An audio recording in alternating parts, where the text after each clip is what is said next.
یزید کی لشکر جو امام حسین کے مقابلے میں آیا، امام حسین کے لشکر کی تعداد 72 تھی، تو یزید نے 22,000. مجھے بتائیے 72 کا 22,000 سے کوئی مقابلہ ہوتا ہے؟ عمر بن سعد نے پھر عبید اللہ ابن زیاد کو لکھا کہ 22,000 بندے تھوڑے ہیں، کچھ بندے زیادہ بھیج. تو عمر بن سعد کو عبید اللہ ابن زیاد کہنے لگے کہ تو پاگل تو نہیں ہو گیا، 72 کے لشکر کا 22,000 بھیجا، اور کتنا بھیجو؟ تو اس نے کہا تمہیں یہ نہیں پتا یہ لوگ کون ہیں؟ یہ مولا علی شیر خدا کی اولاد ہے. ان میں ایک ایک شخص ایسا ہے جو 1,000 کے مقابلے میں لڑنا جانتا ہے. تو یہاں کمزوری دکھائی جاتی ہے. ہمارے بچے سمجھنے لگے ہیں کہ یہ شاید کوئی ایسی داستان ہے، اور اس طرح کا ماحول ٹی وی پہ میں دیکھ رہا تھا، اس طرح کا ماحول بنایا جاتا ہے جیسے کوئی خوف ہے. یعنی واقع کربلا کوئی ایسا واقعہ جسے دیکھ کے خوف طاری ہو جائے، بچے راتوں کو ڈریں. وہ اکیلے درخت دکھائے جا رہے ہیں اور تیر دکھائے جا رہے ہیں. او یار کیا قوم کی تربیت کر رہے ہیں؟ واقع کربلا حوصلے کا نام ہے، دلیری کا نام ہے. سنیں بات اصل میں کیا تھی، بڑے ٹھنڈے دماغ سے میری بات کو سمجھیے گا. حضرت مولا علی شیر خدا کے بعد مسلمانوں کے متفقہ امیر بنے تھے حضرت امیر معاویہ. انہیں امیر کس نے بنایا تھا؟ امام حسن نے، حضرت علی کے بڑے صاحبزادے. حضرت امام حسن نے ان سے صلح کی، انہیں خلافت دی. اور صحیح بخاری میں نبی پاک نے فرمایا تھا میرا بیٹا حسن سردار ہے، جب مسلمانوں کی جماعتوں میں لہو بہ جائے گا تو حسن ان کی صلح کرا دے گا. وہ صلح امام حسن نے کرائی. جناب امیر معاویہ امیر بن گئے. حضرت امیر معاویہ رضی اللہ تعالیٰ عنہ بڑا پیار کرتے تھے نبی پاک سے، بڑا احترام کرتے تھے حضور کے خاندان کا. ان کی جو اجتہادی خطائیں ہیں وہ اپنی جگہ پہ موجود ہیں. چونکہ امام حسن نے ان سے صلح کر لی، لہذا ہم بھی ان کے بارے میں کوئی جملہ کہنے کے مجاز، ہماری مجبوری امام حسن ہے. اس لیے کہ جسے امام حسن صحیح کہے پھر امام حسن کے ماننے والے کو اسے غلط نہیں کہنا چاہیے. حضرت امیر معاویہ رضی اللہ تعالیٰ عنہ کا جب وصال ہوا تو حضرت امام حسن پہلے ہی ان سے وصال کر گئے، آپ کو زہر دے دیا گیا، آپ شہید ہو گئے. امام حسین موجود تھے. تو یزید کے بارے میں لوگوں نے کہا جناب امیر معاویہ سے کہ یہ ٹھیک ہے، مناسب ہے اور بہادر ہے، دلیر ہے، وہ جو ہوتے ہیں نا خوش آمدی ٹولہ. تو حضرت امیر معاویہ کے گرد بھی کچھ ایسے لوگ تھے، انہوں نے آپ سے کہا کہ یزید کو نامزد کر دے. تو آپ نے یزید کو بلایا، حوالہ مجھ سے دیکھ لیجئے گا.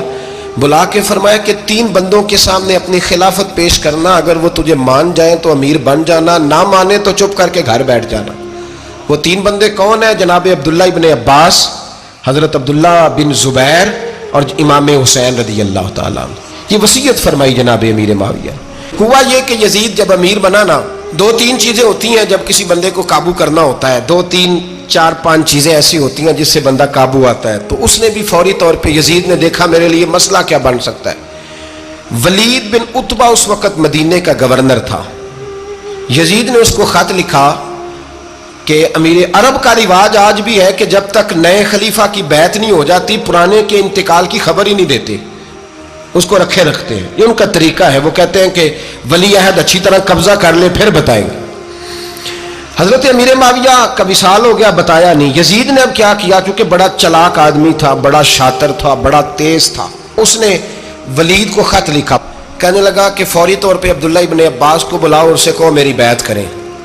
یہ جو بیعت ہوتی تھی نا، یہ بھی سن لے کیا ہوتی تھی. یہ بیعت حلف ہوتا تھا کہ میں اللہ رسول کے نام پہ حلف دیتا ہوں کہ میں یزید کی اطاعت کروں گا، میں اس کے خلاف کوئی بغاوت نہیں کروں گا. یہ بیعت لوگ سمجھتے ہیں کہ بس ہاتھ پکڑنے کا نام بیعت تھا.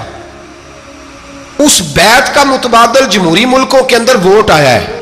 تو کہا بیعت کرے. حضرت عبداللہ ابن عباس کو بھی بلاؤ، عبداللہ بن زبیر کو بھی بلاؤ، امام حسین کو بھی بلاؤ. امام حسین آدھی رات کے وقت بیٹھے تھے مسجد نبوی میں، چونکہ 5 نمازوں کی آپ امامت کرتے. امام حسین نماز پڑھا کے عشاء کی بیٹھے تھے. جناب عبداللہ بن زبیر، عبداللہ بن زبیر کون تھے؟ یہ نبی پاک صلی اللہ علیہ وسلم کی پھوپھی پوتے تھے اور جناب صدیق اکبر کے نواسے تھے. حضرت عبداللہ بن زبیر اور جناب زبیر بن عوام عشرہ مبشرہ صحابی ہیں، ان کے بیٹے تھے. بہت زیرک آدمی تھے. یہ بھی امام حسین کے پاس بیٹھے تھے. عبداللہ ابن عباس بھی تھے جو حضور کے چچا کے بیٹے ہیں، اس امت کے پہلے مفسر ہیں قرآن پاک. یہ لوگ بیٹھے تھے. تو ولید نے ایک بندہ بھیجا، اس نے آ کے کہا جناب آپ کو گورنر صاحب نے بلایا ہے. تو عبداللہ بن زبیر کہنے لگے حسین اس وقت بلانے کی بات سمجھ میں نہیں آئی. تو امام حسین بڑے بصیرت والے تھے، اللہ نے بصیرت دی تھی. کہنے لگے عبداللہ آپ کو سمجھ نہیں آئی، مجھے سمجھ آ گئی ہے، امیر معاویہ وصال کر گئے اور یہ ہمیں جو بلایا گیا ہے نا، یہ یزید کی بیعت کے لیے بلایا گیا ہے. تو کہا پھر آپ آدھی رات کو نہ جائیں، آپ کے لیے خطرہ ہوگا۔ تو امام حسین فرمانے لگے خطرہ حسین کو نہیں ہوتا۔ نہیں، کہا پھر بھی آپ مہربانی کریں ذرا احتیاط سے جائیں۔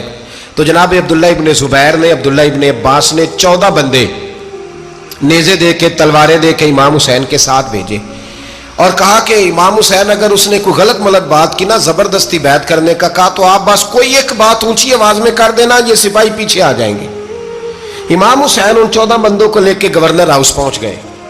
جب آپ وہاں پہنچے، اس نے بتایا، اس نے کہا جی حضرت امیر معاویہ انتقال کر گئے اور آپ نے یزید کی بیعت کرنی ہے۔ تو امام حسین فرمانے لگے میں چھپ کے بیعت نہیں کروں گا، مجمع لگاؤ، جمعے والے دن اعلان کرو، جو طریقہ ہے حضرت ابوبکر صدیق کا، جو طریقہ ہے حضرت عمر فاروق کا، جو انداز حضرت عثمان غنی کا ہے، جو مولا علی کا ہے، سر عام اعلان کرو، اگر ساری دنیا یزید کی بیعت کرے گی تو میں بھی تیار ہوں۔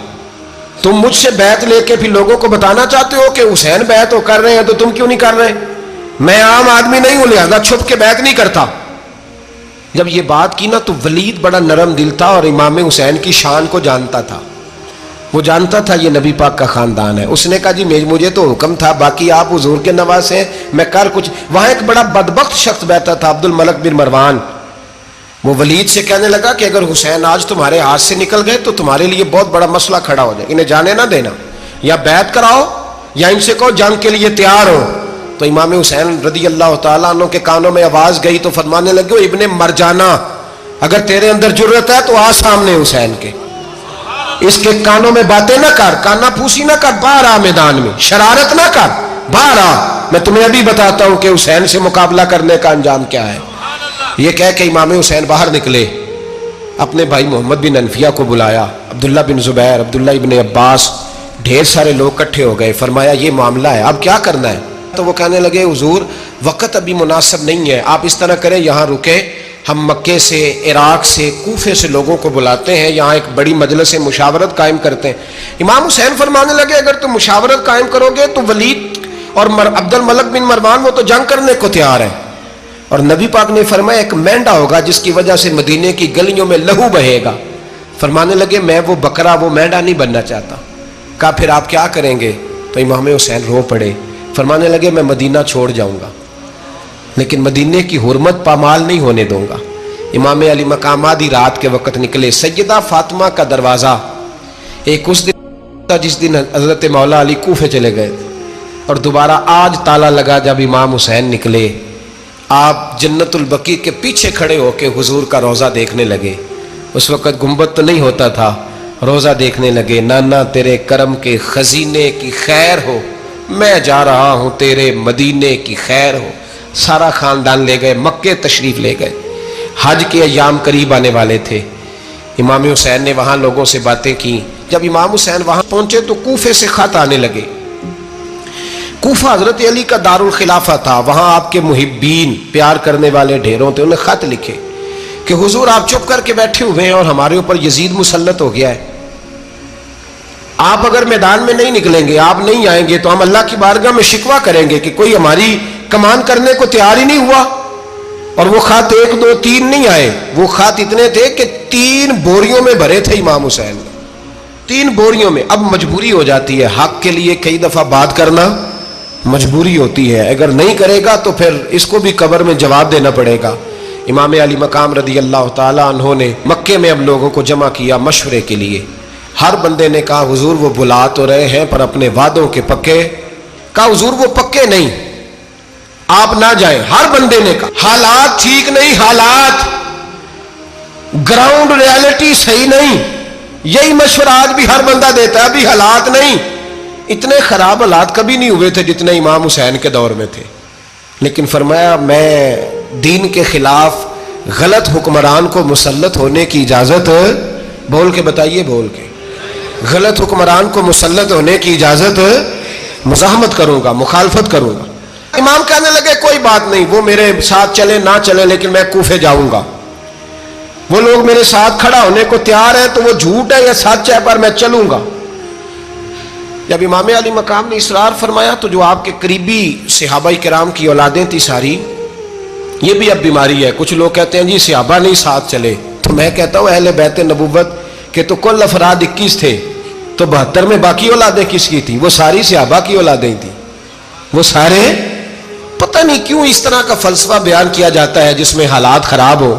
حضرت سیدنا امام علی مقام کو جب بہت زیادہ کہا گیا نا تو امام حسین رضی اللہ تعالیٰ عنہ نے فرمایا چلو میں ایک کام کرتا ہوں، مسلم بن عقیل کو بھیجتا ہوں. حضرت علی کے بھتیجے ہیں، امام حسین رضی اللہ تعالیٰ عنہ کے چچا کے بیٹے ہیں حضرت عقیل کے صاحبزادے مسلم بن عقیل. بڑے سمجھدار آدمی تھے، معاملہ فہم تھے، بڑے جری تھے.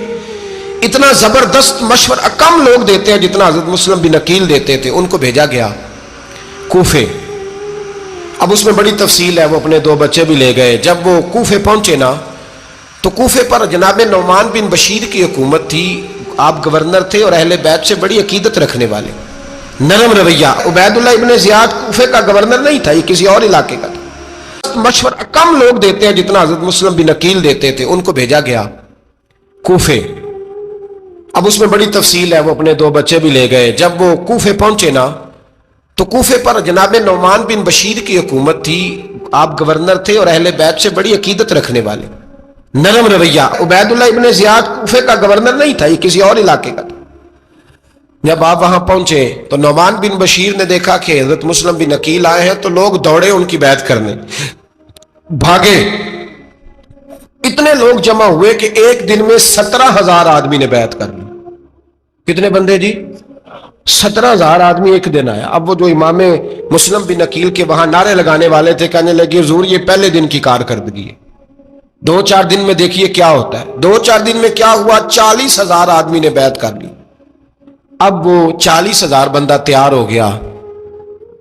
ادھر سے جو یزید کے وفادار تھے انہوں نے خط لکھا یزید کو کہ تو نے بڑا نرم آدمی گورنر بنایا ہے اور 40,000 بندہ چلا گیا حسین کی طرف. اگر ایک دن مسلم بن عقیل اور رہے تو جو تمہارا گورنر بیٹھے ہیں نا جناب نعمان بن بشیر، ان کو گورنر ہاؤس سے نکال کے مسلم بن عقیل قبضہ کر لیں گے. تو چپ کر کے بیٹھا ہے. یزید بڑا تیز تھا، اس نے ایک آدمی گھوڑے پہ دوڑایا. عبید اللہ ابن زیاد ایک اور علاقے کا گورنر تھا پر بڑا ظالم سا بدماش تھا، بڑا سخت گیر آدمی تھا.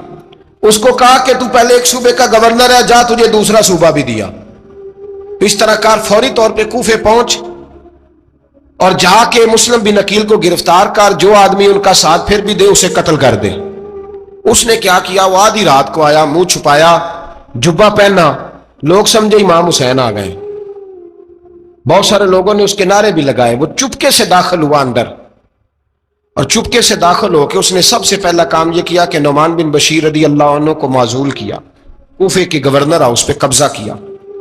پھر اس نے اسی وقت سوئے ہوئے سرکردہ لوگ، جس طرح ایک گاؤں کا چودھری دوسرے کا محلے میں قبیلوں کے جو لوگ تھے چودھریوں کو بلایا. کچھ کو سزائیں دی، کچھ کو سخت کہا، کچھ کو ان کے عیب گنوائے کہ وہ تمہارا فلانا مسئلہ پھر خراب کر دوں گا. بلیک میل کیا. صبح ہونے تک حالات اگر تم نے میرے قابو میں نہ کیے تو یاد رکھنا بڑا مشکل ہوتا ہے حق پہ کھڑا ہونا. بڑی چیزیں لوگوں کو یاد آتی ہیں، اللہ جانتا ہے. پہلے کچھ ہوتا ہے، بعد میں معاملہ کچھ ہوتا ہے. حضرت مسلم بن عقیل کے ساتھ جس دن عبید اللہ ابن زیاد آیا 40,000 کا لشکر تھا. اگلے دن صبح ہوئی، اگلے دن تو یہ حال ہو گیا کہ آپ جب کوفے کی جامع مسجد میں زور کی نماز کے لیے گئے تو 5-7 ہزار آدمی نماز پڑھنے آیا. اور جب مغرب کا وقت آیا تو لوگوں نے چند ہزار لوگ رہ گئے، نماز کی نیت باندھی. توجہ کرنا میری بات پہ، ایک مسئلہ بھی سمجھ میں آئے گا. لوگوں نے نماز کی نیت باندھی تو حضرت مسلم بن عقیل امامت کر رہے ہیں، ہاتھ باندھے ہوئے ہیں. تو بہت سارے لوگوں نے پیچھے ہاتھ چھوڑ دیے. ایک بندے نے دوسرے سے پوچھا وہ ہاتھ کیوں نہیں باندھتے؟ کہنے لگے اگر عبید اللہ ابن زیاد کے کسی بندے نے دیکھ لیا نا تو ہم اسے کہیں گے ہم تو نماز پڑھ ہی نہیں رہے تھے، ویسے ہی کھڑے تھے، ہاتھ ہی نہیں باندھے سرے سے. جب نماز کی امامت باندھی تو 10-11 صفیں تھیں. جب مسلم بن عقیل رضی اللہ تعالیٰ عنہ نے سلام پھیرا تو پیچھے بندہ ہی کوئی نہیں تھا. حضرت مسلم بن عقیل کو گرفتار کیا گیا. عرب کا رواج تھا دشمن کو سخت سزا دیں تاکہ باعث عبرت بنے. بہت اونچا مینار تھا کوفے کا گورنر ہاؤس کا، اوپر لے جا کے جناب مسلم بن عقیل کو زمین پہ گرایا گیا. اور جب وہ شہید ہو گئے تو شہید ہونے سے ایک رات پہلے وہ خط لکھ چکے تھے امام حسین کو کہ آپ آ جائیں، حالات بڑے اچھے ہیں. خط ملا تو امام حسین مکے سے کوفے کی جانب چل پڑے. امام علی مقام رضی اللہ تعالیٰ عنہ جب چل پڑے تشریف لا رہے تھے تو رستے میں فرزق شاعر ملا, بڑا محب اہل بیت تھا. رستے میں ملاقات ہوئی, اللہ اکبر. حضرت مسلم بن عقیل جب گرایا شہید ہو گئے تو پھر اس نے اس طرح کیا کہ آپ کی لاش کو لٹکا دیا چوک میں. لوگ دیکھتے تھے تو عورتیں بچوں کہتی تھی تو نے باہر نہیں نکلنا, ہم نے نہیں امام حسین کے ساتھ چلنا, بس بڑا خوف ہے, کوئی بندہ نہ باہر نکلے, کوئی نہیں ضرورت ہمیں, حالات بہتر ہوگی تو دیکھی جائے گی. آج کتنے لوگ ہیں, کتنی دیگیں پکی, کتنی نیازیں بٹی, کیا کچھ ہوا. آپ ناراض نہ ہونا, میں آپ میں سے ہوں, آپ مجھ سے ہیں, یہ بات آپ کی نہیں میری سب کی ہے. آج بھی اگر امام حسین کے نام پہ جان دینے کی باری آئے گی تو دیگیں ہی رہ جائیں گی. ناراض تو نہیں ہو گئے آپ لوگ؟ فٹافٹ مائیں کہیں گی باہر دی جانا, بالکل پتر سانو کی لگے, سارا دن کوئی ہمارے لیے. وہ پیر صاحب تو کرتے رہتے ہیں باتیں, ان کا تو کام ہے, خبردار ہم نے نہیں جانا, دیگیں لینے کو سارے تیار ہیں. حضرت امام حسین رضی اللہ تعالیٰ عنہ نے فرزق شاعر رستے میں ملا تو امام حسین کو کہنے لگا کہاں جا رہے ہیں؟ فرمایا میں کوفے جا رہا ہوں. کہنے لگا حضور نہ جائیے گا, لوگوں کے دل آپ کے ساتھ ہیں, تلواریں آپ کے ساتھ نہیں. سیدنا امام حسین رضی اللہ تعالیٰ عنہ کو آ کے کہا حضور وہ سارے کوفے والے مانتے ہیں کہ بات حسین کی ٹھیک ہے لیکن آپ کی سپورٹ نہیں کریں گے. اور اگلی بات فرزق نے یہ کی کہ حضور میں حضرت مسلم بن عقیل کی لاش کو لٹکی ہوئی دیکھ کے آیا ہوں کوفے کے چوک میں. بڑا ہی خوبصورت فکرہ ہے امام حسین کا. فرمانے لگے میرا بھائی لٹکا ہوا تھا, کہیں کسی کے آگے جھکا تو نہیں تھا؟ لٹکا ہی تھا نا, کہیں جھکا تو نہیں کسی کے آگے؟ کہا حضور نہیں. تو آپ فرمانے لگے اگر مسلم بن عقیل لٹک گیا تو حسین بھی لٹک جائے گا, لیکن جھکے گا. حضرت امام حسین تشریف لائے, بچوں سمیت آئے. حور بن یزید ایک شخص تھا. حور بن یزید ایک مختصر سا لشکر لے کے اس نے امام حسین کو ایک جگہ پہ روکا, پھر دوسری جگہ پہ روکا, بالآخر تیسری جگہ پہ روکا. تو امام حسین نے فرمایا جگہ کون سی ہے؟ کہا حضور کرب و بلا. فرمایا بس یہی خیمے لگا دو, یہی. حضرت سیدہ زینب نے پوچھا امام حسین سے کہ سارے زمانے نے روکا ہے, ٹھیک ہے آپ حق پہ ہیں, یہ بھی سب نے کہا آپ حق پہ ہیں, پر روکا بھی سب نے, آپ روکے کیوں نہیں؟ تو ابن کثیر اور ابن اسیر لکھتے ہیں کہ امام حسین رو پڑے, کہنے لگے بہن میں رک جاتا پر میں نے رات کو نانا مصطفیٰ کو خواب میں دیکھا ہے. تو حضور نے فرمایا حسین اگر آج یہ رواج پڑ گیا نا یزید جیسے لوگوں کا تو قیامت تک پڑا رہے گا. پھر لوگ کہیں گے کوئی نکلا نہیں تھا تو ہمیں بھی نکلنا, پھر لوگ ظالموں کے سامنے گردنیں جھکانے کے عادی ہو جائیں. میں کہتا رہتا ہوں, کہہ رہا ہوں, کربلا کی جنگ کفر اسلام کی جنگ نہیں, کفر اسلام کی جنگ نہیں کربلا کی, کیونکہ یزید تو بڑا پکا نمازی تھا, خطبہ دیتا تھا. وہ تو جب امام حسین رضی اللہ تعالیٰ عنہ نے کربلا کے میدان میں جمعے کا دن تھا تو یزید کے سامنے کو بات کرنی شروع کی, عمر بن سعد کے سامنے. تو عمر بن سعد کہنے لگا حسین زیادہ باتیں نہ کر, ہمارا جمعہ لیٹ ہو رہا ہے, جنگ کے لیے تیار ہو, فٹافٹ آ. اہل بیت نبوت کو قتل کریں گے اور قتل کے بعد پھر نماز پڑھیں گے اور پھر کہیں گے اللہم صلی علی محمد وعلی آل محمد, اسی نماز میں پھر درود بھی پڑھیں گے. یہ کیسا مرتبہ ہے, کیسا انداز ہے, دوستی قاتل سے بھی مقتول سے یارانہ بھی. امام حسین نے کرب. حر بن یزید امام حسین سے کہنے لگا مجھے حکم ہے آپ کو روکنے کا, آپ آگے نہیں جا سکتے. امام صاحب نے فرمایا وجہ زمین اللہ کی ہے. اس نے کہا آپ بیعت نہیں کر رہے, یزید کی حالات آپ کے حق میں درست نہیں ہیں, آپ نہیں جائیں گے. امام روک گئے. ظہر کی نماز کا وقت ہوا تو حضرت علی اکبر امام حسین کے بڑے صاحبزادے انہوں نے اذان ظہر پڑھی تو حر بن یزید کے لشکر نے امام حسین کے پیچھے نماز ادا کی. کہا بھئی تم مقابلے میں آئے ہو نماز پیچھے پڑھتے ہو؟ کہا حضور مقابلہ تو تلواروں سے کر رہے ہیں پر ہمارا دل تو مانتا ہے نا کہ مصطفیٰ کا نواسہ بڑی شان والا ہے. حر بن یزید نے 3 نمازیں لشکر سمیت امام حسین کے پیچھے پڑھی ہیں, 3 نمازیں, ظہر اثر اور مغرب. پھر امام حسین کے سامنے شرائط پیش کی کہ آپ کو یہاں گھیر لیا گیا ہے, یہاں آپ بیعت کریں گے یہاں جنگ کریں گے, 2 ہی باتیں. امام حسین نے فرمایا نہیں بھائی بیعت تو میں نہیں کرتا, اس کے علاوہ تم جو کہتے ہو میں کرنے کو تیار ہوں. اس نے خط لکھا, عبید اللہ ابن زیاد کو ایک بندہ دوڑایا پیچھے کوفے, چند میل پہ کوفہ تھا. کہا وہ نہیں مان رہے, کیا کرنا ہے؟ تو حسین ابن علی ہے, میں زیادہ دیر انہیں روک بھی نہیں سکتا.